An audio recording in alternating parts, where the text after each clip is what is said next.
Hello guys, അപ്പോൾ ശിവരാത്രിയുടെ അന്ന് തന്നെ നമുക്ക് ശിവക്ഷേത്രത്തിലും തൊട്ടടുത്ത ഭഗവതി ക്ഷേത്രത്തിലും നമുക്ക് പരിപാടി ഉണ്ടായിരുന്നു. അപ്പോൾ രാവിലെ മഹാദേവൻ്റെ അടുത്ത് പോയി തൊഴുത് അന്ന് അവിടുത്തെ പ്രസാദം കഴിക്കുകയും ചെയ്തു. ഉച്ചയ്ക്ക് നമ്മൾ ദേവിയുടെ അടുത്താണ് വന്നിട്ടുണ്ടായിരുന്നത്. എന്തെന്ന് വെച്ചാൽ മക്കളെയും കൊണ്ട് വരികയും വേണം. അപ്പോൾ ശിവക്ഷേത്രത്തിലാണെങ്കിൽ ടോക്കൺ നിന്നിട്ട് വേണം ഫുഡ് കഴിക്കാൻ പോകാനായിട്ട്.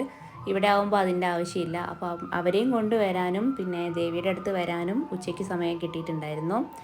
അങ്ങനെ ഞങ്ങൾ തൊഴുതൊക്കെ ഇറങ്ങിയ ശേഷം ഫുഡ് കഴിക്കാനായിട്ട് പോയിട്ടുണ്ടായിരുന്നു. ഫസ്റ്റ് ഞങ്ങൾ എത്തിയ സമയത്തേക്ക് ഏകദേശം ഫുള്ളായിട്ടുണ്ടായിരുന്നു. പിന്നെ കുറച്ച് സമയത്തെ വെയിറ്റിങ്ങിന് ശേഷമാണ് ഫുഡ് കഴിക്കാൻ ഇരുന്നിട്ടുണ്ടായിരുന്നത്. തമ്പുരൂരും തേജുവിനും സത്യം പറഞ്ഞാൽ ആദ്യമായിട്ടാണ് ഇങ്ങനെ ഇലയിട്ട് ഫുഡൊക്കെ കഴിക്കുന്നത്. അവർ സ്വന്തമായിട്ട് ഇരുന്ന് കഴിച്ചോട്ടെ എന്ന് ഞാനും കരുതി. അപ്പോൾ കുറച്ചൊക്കെ നുള്ളിയിട്ടുണ്ടായിരുന്നു. ഇത് ശീലമാവണമല്ലോ അവർക്ക്. പിന്നെ ദേവിയുടെ പ്രസാദമല്ലേ, അതൊരു ഇഷ്ടമായിക്കോട്ടെ എന്ന് കരുതിയിട്ട് നല്ല സദ്യയായിരുന്നു. അത്യാവശ്യം നല്ല ടേസ്റ്റും ഉണ്ടായിരുന്നു. അപ്പോൾ അങ്ങനെ ഇരുന്ന് കഴിച്ചിട്ടുണ്ട്. ഫുഡ് കഴിച്ച് ചെന്ന ശേഷം വേണം ശിവരാത്രിക്കുള്ള പ്രോഗ്രാമിനായിട്ട് എനിക്ക് ഒരുങ്ങാനായിട്ട്. അങ്ങനെ ഞങ്ങൾ ഫുഡൊക്കെ കഴിച്ച് പിന്നെ തമ്പുരും തേജും ഒറ്റയ്ക്കിരുന്ന് കഴിക്കുന്നത് കാണുമ്പോൾ ഒരു സന്തോഷമുണ്ട്. അവർ വലുതായി എന്നുള്ളത് ഒരു തോന്നിക്കലാണ്. അവർ കുറച്ചൊക്കെ കഴിച്ചുള്ളൂ, എന്നാലും നന്നാക്കിയിട്ടുണ്ടായിരുന്നു. അപ്പോൾ അത്രയൊക്കെ ഉള്ളൂ. ബൈ.